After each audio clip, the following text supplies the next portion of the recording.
When he's not complaining, he's trying to sell you stuff. Have you noticed that? Who does that?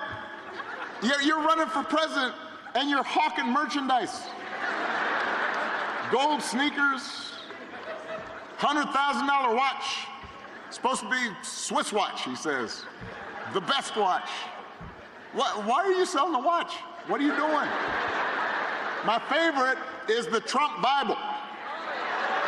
True story. True story. I mean, it's embossed with his name right on it. Donald Trump edition, right next to Matthew and Luke. Donald. And I'll give you one guess where those Bibles are made. He's Mr. Tough Guy on China, except when it comes to making a few bucks.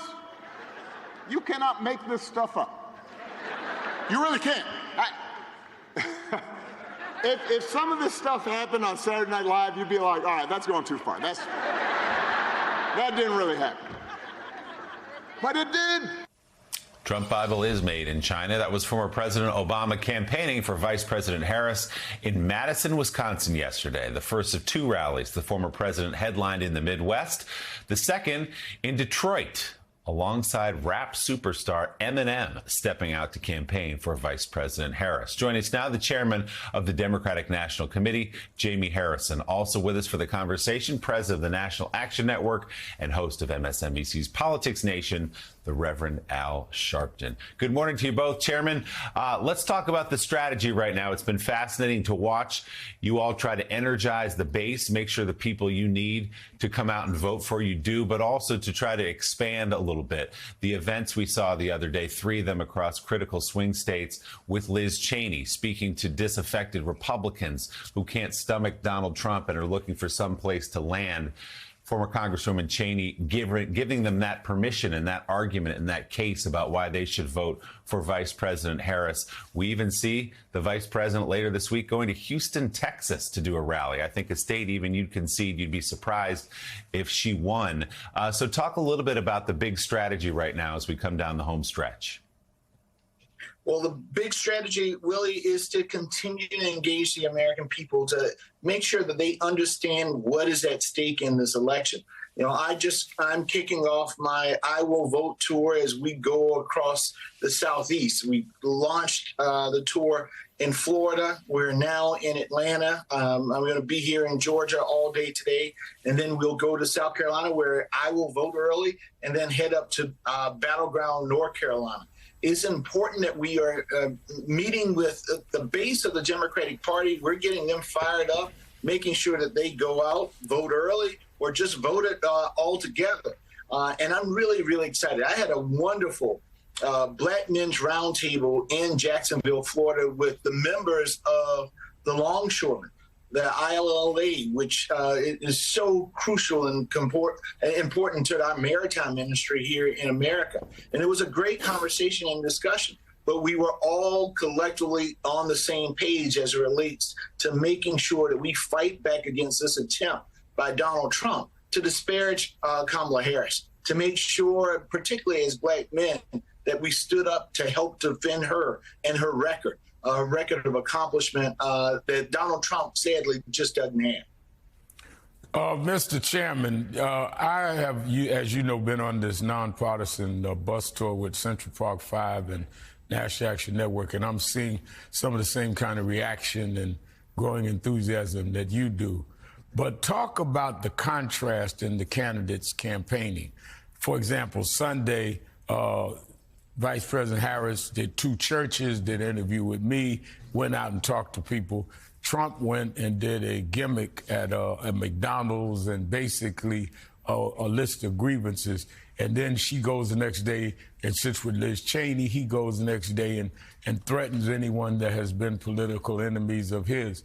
Talk about the difference in terms of what they're both campaigning around and their visions that they're offering America.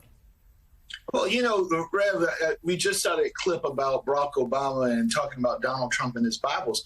The sad thing is Donald Trump probably has never read the Bible. He's probably never even opened one up. Because if he did, you wouldn't hear some of the hateful rhetoric that you see at his rallies and the way that he defines the least of these in our society. You know, the great thing about Kamala Harris is when you go to her rallies, she's not talking about her, but she's talking about us. She's talking about the American people and the things that she wants to do as president of the United States in order to help all of us. This opportunity economy that she's talking about will be a game changer.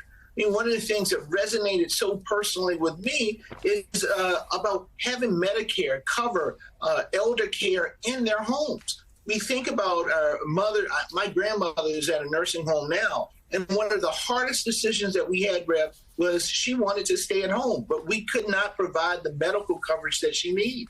Well, Kamala Harris has listened to the American people in her discussions around the country and said, this is something that we need to change. Now, this is on top of, bringing down the cost of prescription drugs for seniors, making sure the cost of insulin is affordable for our seniors.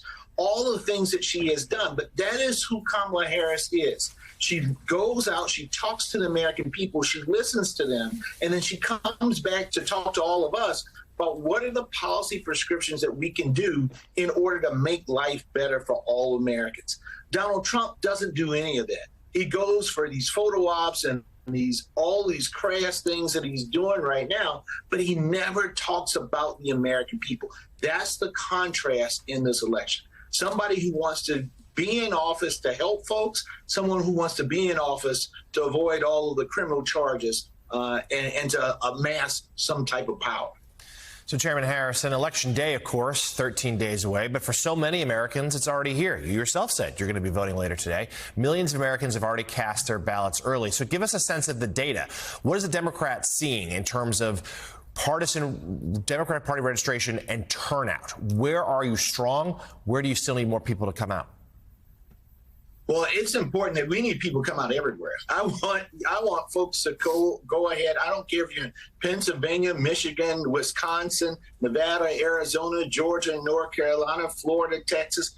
Go out and vote, folks. Cast your ballot now. And if you run into any problems, go to iwillvote.com. We have a hotline that is ready, iwillvote.com. If you run into any problems because Republicans are trying to keep you from the ballot box, we have lawyers on the ready who are there to help you. Share that information with your friends and family as well, or you can text vote to 70888.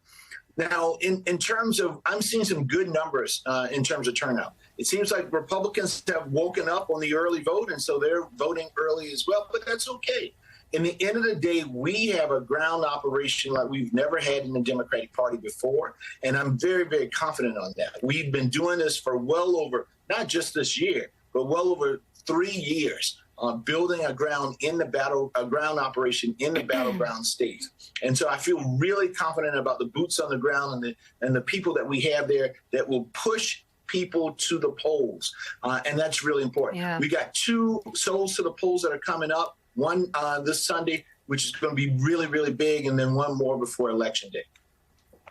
All right. And Jamie, you said if people are confused on Election Day, there's lawyers on hand. There's also, they can text. What was that? Yes. So they can go to iwillvote.com, and there's a hotline there with a phone number, or they can text VOTE. You can be in line and run into issues. Text VOTE, VOTE, to 70888. But we got lawyers right now on the ready to handle any issue that you may have.